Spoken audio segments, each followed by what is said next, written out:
To tell you the truth, I never really have had a goal as such that I wanted to be a lecturer. Friends thought I was crazy, leaving a job at the private sector. I'm the first female professor in the faculty and the youngest to be the professor in the faculty also. We used to cut classes and roam around Colombo and, go to MC. So our friends were laughing like the Vishaka walks. You wouldn't have it before. You wouldn't have it after. This is the 4 years that you can really be free. Well, I have listened to others, but I have made my own decision. Looking at my context, it will be you who lives your life.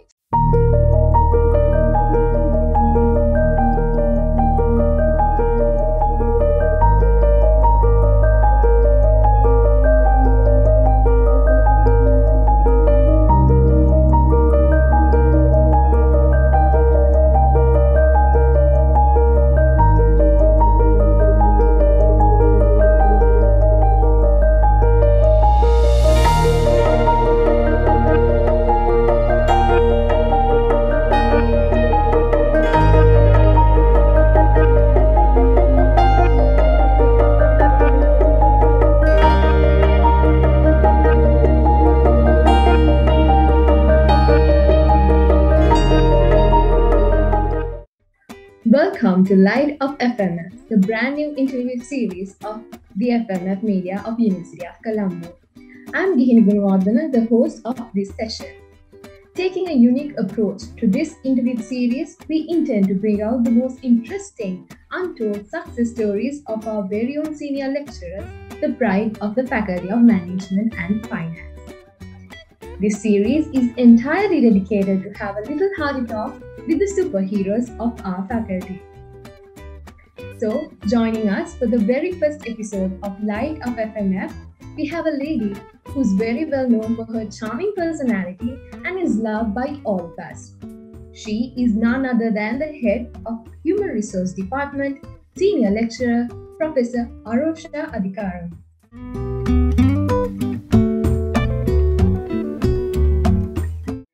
So, stepping out of the usual order of host introducing the guest, ma'am, would you like to introduce yourself to our viewers? Because I'm pretty sure that they are quite curious about how your career journey has been so far and what are your current engagements at the moment. Okay, so then I will maybe start from the very beginning to my career. Of course, the Faculty of Management and Finance. Well, I joined the faculty as a student, like y'all, to the faculty in 1997, 6 or 7. I can't really remember, so quite old, decades back. So joined the faculty, and at the time we didn't have the semester system, of course, and we had a very enjoyable life at the faculty. We had a lot of fun. We didn't have very many assignments as you all do now. And so learning was fun. And so life just sort of moved on. And I started studying. And then when it came for the time for us to select the specialization, I selected Human Resource Management because having learned Human Resource Management in my second year as y'all, I sort of developed a liking to Human Resource Management. So I selected Human Resource Management for my specialization. But to tell you the truth, I never really have had a goal as such that I wanted to be a lecturer, that I wanted to be in the academia. I really didn't have a goal, and I really don't believe in having this, everybody having a goal in their life where you write it down and look at it every day and, pursue that goal. Well, it's good. If you do have a goal, you need to pursue it. But I suppose most of us don't have a goal as such in life. Life just sometimes takes you to places. So that's how I sort of saw my life those days and even now. So I specialized in Human Resource Management. As soon as I completed my degree, I got the opportunity to join a blue chip company in Sri Lanka. John Keells Holdings. I joined the Group Human Resource Department. Well, I actually first joined as a temporary employee to fill in a gap of an employee who went on maternity leave.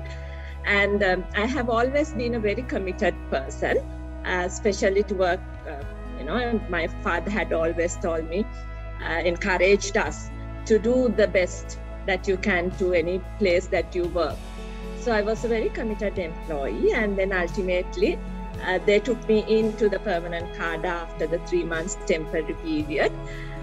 They took me to the place that to the position that I went as a temporary employee, and that permanent employee got another job, and ultimately she left the company, but I stayed there. And then I was called by the faculty to participate in an interview where they selected again temporary lecturers.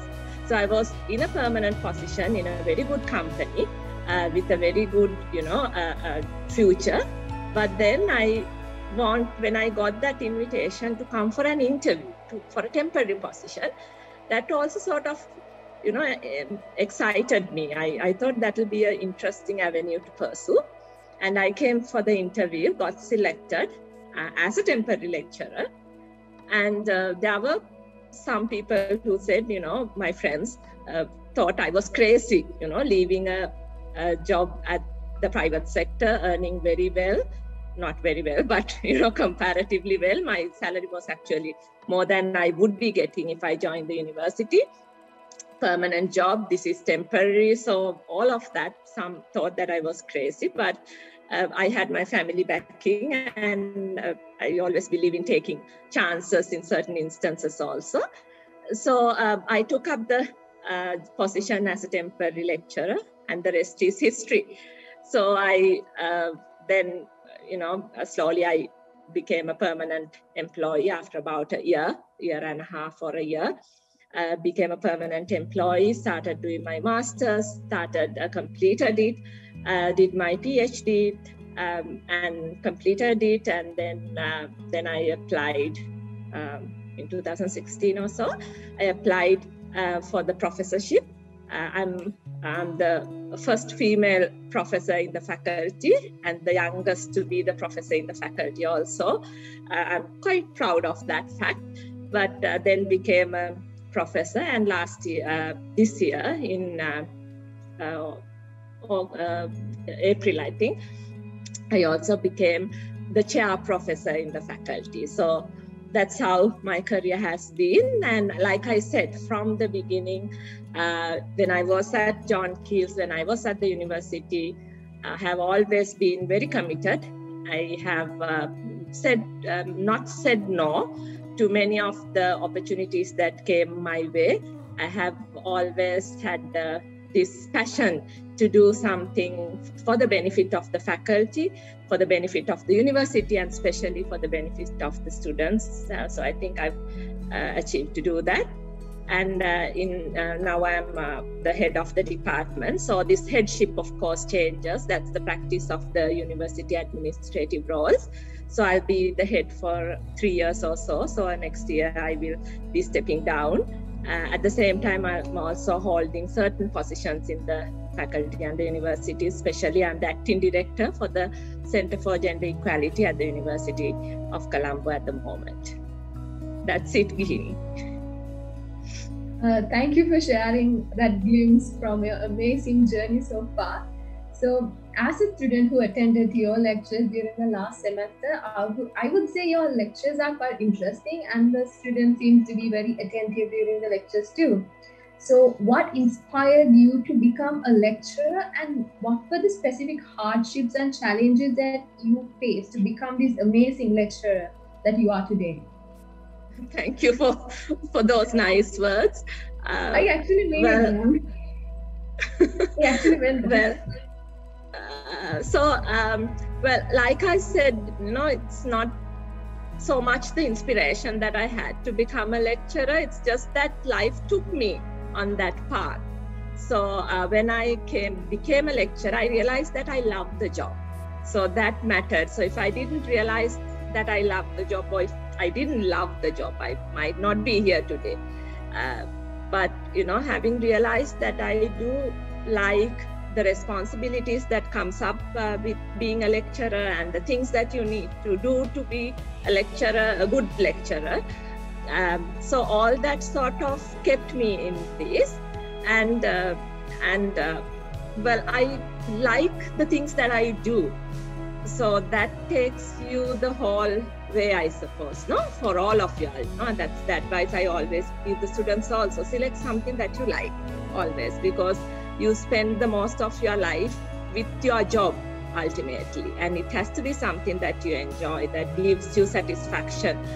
And so this job gives me that satisfaction. So that's what sort of inspired me to be in this. When people do ask me that question, I can't think of any. It doesn't mean that I have had a very, rosy path.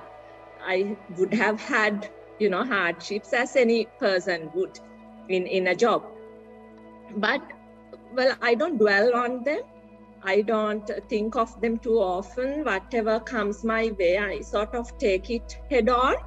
And in many of the instances, those hurdles are challenges to me. So I sort of enjoy overcoming those challenges. So I don't see any drawbacks, really. When I look back at my career, I have had very supportive colleagues. I have an amazing team in my department. I have always had bosses whom I have had very good relationships with. These are things that people always complain, that the boss doesn't help, that the colleagues are not good. So I don't have any complaints on that area. And the rest also, really, I can't think of any. I don't know whether it's because I have not come across any, maybe. But I'm sure I have, as anybody else would have. But, well, everything that I've done with passion and with satisfaction. So I don't see any hurdles as such. And I have also had a very supportive family. I have a very supportive family, my husband, my parents, my in-laws, my kids. So that also makes life easier for you, right? So it might not be the case for everybody, but I've been so far up to today, I've been lucky. With that, we have now come to the most exciting part of Light of FMF. It's the time to talk about some stories from the good old days. So let's get into it. So ma'am, as an alumnus of our very own faculty, you must be able to recall so many memories related to love, friends, rags, sports, clubs, and so on. So will you share with us some of those memories from your university life? Okay, so like I said, our life was much easier than yours. So we had a group of friends, as you all would too. So I had these 2 female friends and 5 male friends. So our team was we stuck together and did things together. We used to, I shouldn't be saying this, but we used to cut classes and roam around Colombo and, go to MC. Those days, MC Majestic City was the most famous place to go for young people. So we used to go to Majestic City, drag our friends, even the male friends who hated shopping. So the 3 girls had a say in the group. So we dragged our friends, went shopping, went to, have meals, had fun, and then, attended lectures. Sometimes when I reflect on it, I wonder how the teachers wouldn't have gotten mad at us. We would sometimes sit there, we are at the faculty, but wouldn't go to the lecture, and the lecturer would pass us by looking at us, and we were just very ignorant. If that happened to me, if I saw one of my students outside without attending my lecture, I would be mad, but the lecturers were quite understanding at that time. So we had the ragging, we underwent ragging, but I avoided that as much as possible. I didn't really know, even then I did what I wanted. So if they told me to wear something the normal rag, the uniform. I wouldn't do that. I would wear what I want. And they would shout at me, and I don't care. It doesn't really went through to me. But then, of course, had a very wonderful batch whom we still meet.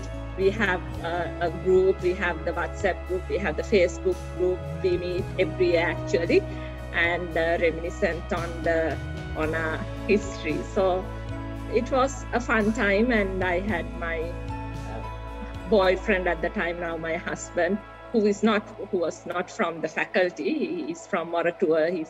He was at the Moratua engineering faculty, but he used to come see me at the university. So with all of that, it was fun. But most of our batchmates are now not in Sri Lanka. Well, there are a lot in Sri Lanka, but a lot abroad as well. My best friend Buddhika is in USA, but whenever she comes to Sri Lanka, we always meet. And we have still the friends, the small group, the group of us still meet and have fun. But the bigger group, the batch, also meets every year and have fun. Yeah. So, ma'am, out of all those memories, what was the best memory or the funniest memory out of those, if you may recall? Funniest. Well, there was this time when the new batch would pass out, on the day that they take the photograph, the batch photograph, they would all throw water at us and play racket at the faculty. They still do, I suppose. So I was trying to avoid that, and I was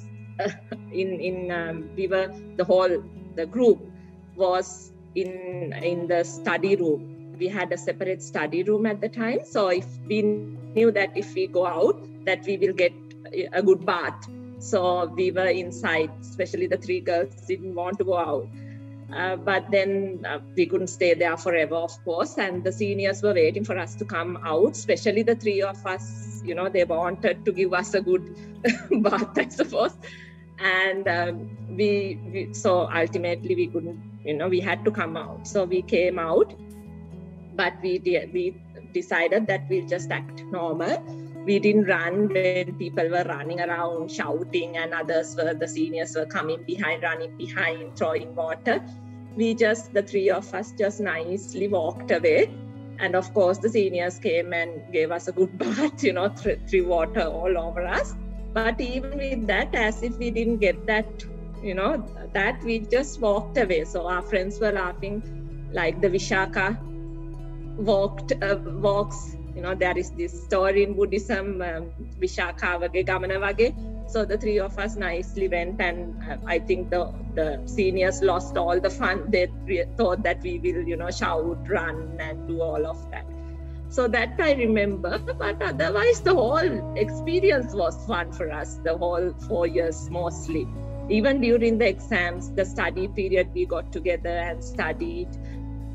Of the 8 of us got together, studied, went to the library, studied, and during studying, chatting and having fun. So, yeah. Thank you for sharing that with us, ma'am. And there's this other question that I would like to ask. So, if you were not a lecturer, or like if you have not taken up on HR, then who would you have been? Like, who would you be, or what your occupation that you would have pursued? As in a fun question. Okay. So, I actually can't think of anything that I'd be now, other than being a lecturer in HR. So, I would, if not a lecturer, I would of course be in HR in the private sector. But even if not HR, I would most probably be an artist. I loved drawing. I was not that good at it, but I loved drawing, and I did some.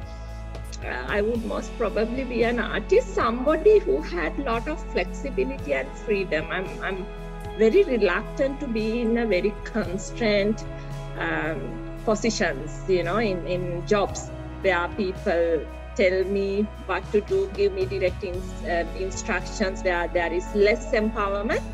So I would most probably be an artist or entrepreneur. I might even go for entrepreneurship, have a business on my own. So I will have my own, authority, empowerment, and all of that. Amazing. So with the current circumstances, we are unable to experience our university life to its fullest. But if a student asks you, what is that one thing that you should not miss during your university life? So what would be your answer? Without hesitation, it's the relationships, the friendships, and the fun that you have. You shouldn't miss. I think I always tell this to my students, because I know how hard you have studied for your O-levels, A-levels, for 18, 19 years of your study. You have had a lot of work and studying. I know most of you all didn't get to enjoy life. And since I did enjoy life a lot at the university with that freedom, I didn't do any professional courses. I did start doing CIMA, but I stopped it after doing my first year in CIMA. So I had a lot of mental freedom at the university. I wasn't running, I wasn't rushing things. And that was the only 4 years that you get to do that. Soon after you finish your university degree, you will start working, and you wouldn't have that mental freedom or the physical or whatever the freedom that you can get, you wouldn't have after that. So you wouldn't have it before, you wouldn't have it after. This is the 4 years that you can really be free and enjoy life.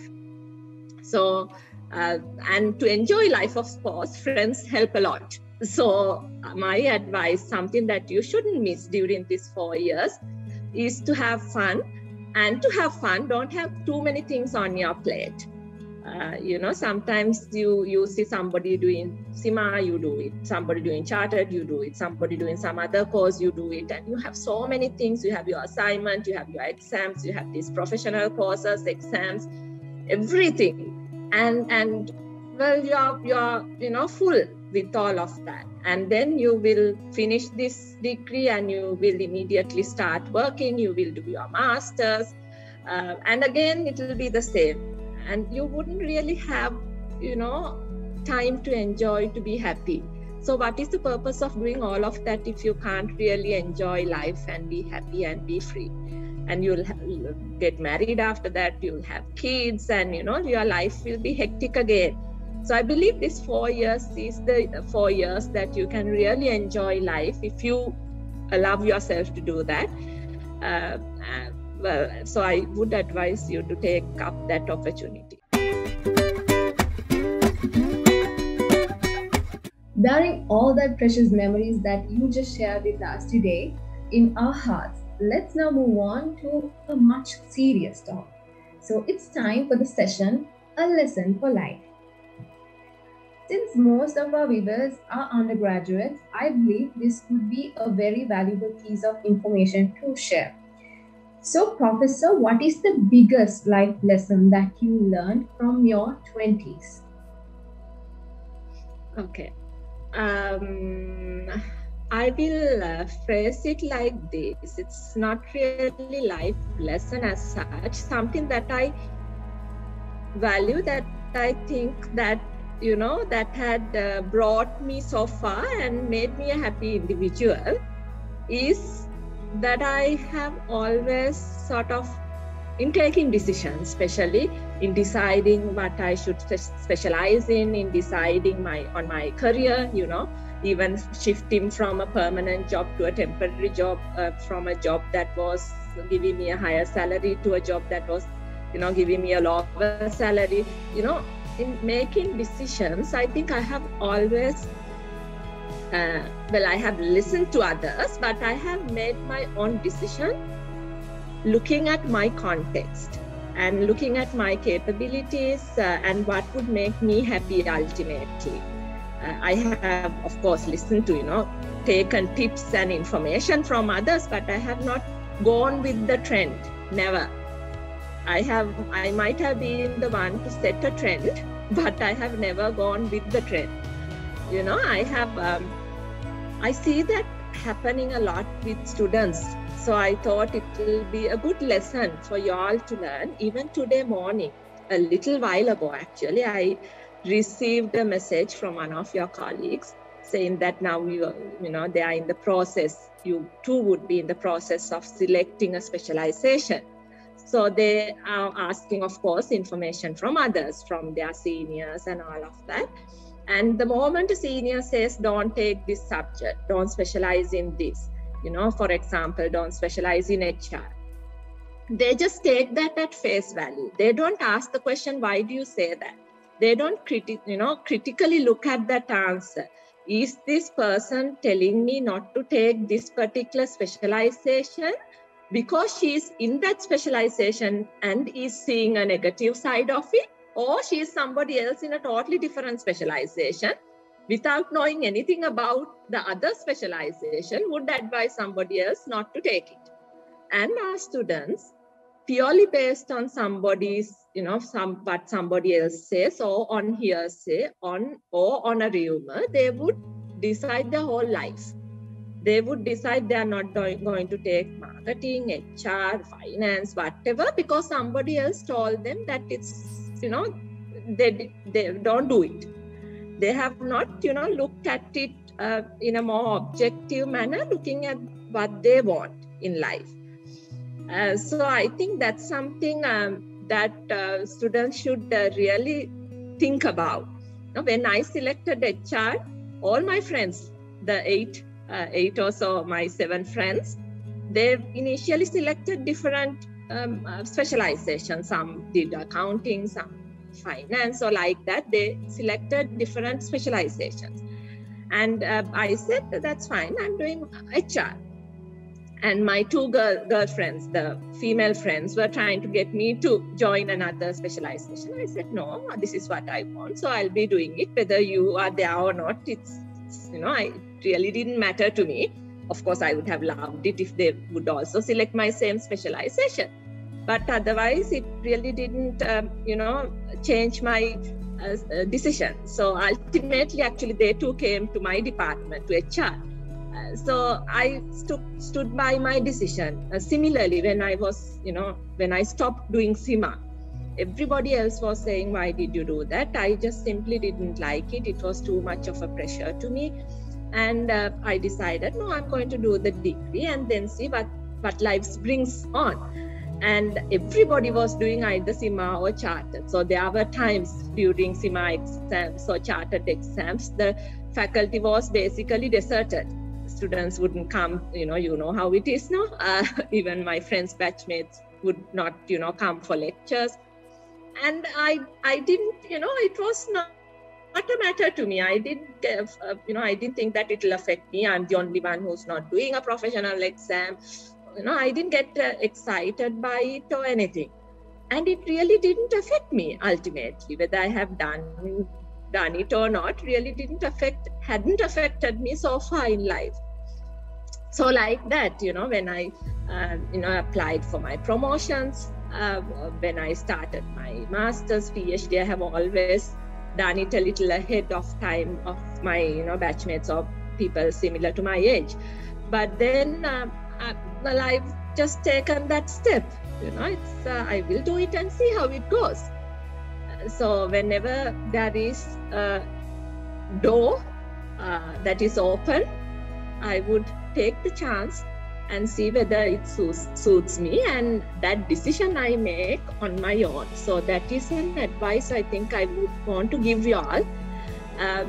Anything in life, whom you marry, whatever, all that, decide, get that information of, every information, possible information that you can get it.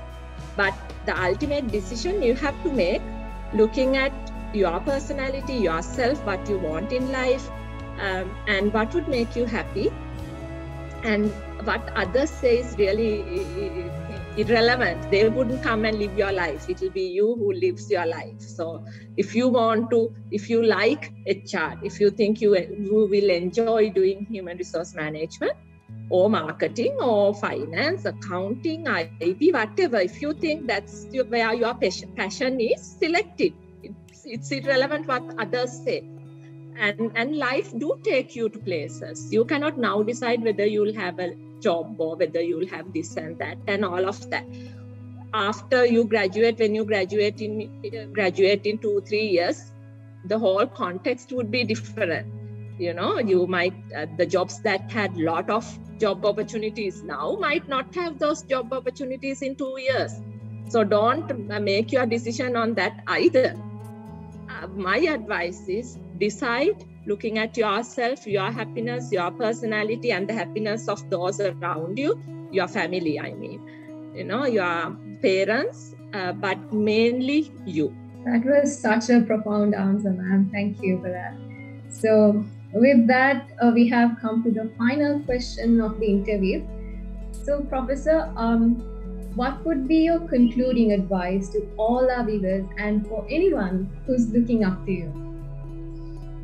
Okay, so the concluding remark is be you, be kind to everybody, and you never know when you will need another person, when another person will need you. So be humble, be kind to everybody, always be truthful to yourself and to others. We had such an amazing time with you, ma'am. With that, we wrap up the first episode of Light of FMF. Do subscribe our official YouTube channel of the FMF Media and do join us for more exciting content in the coming weeks. Thank you and stay safe.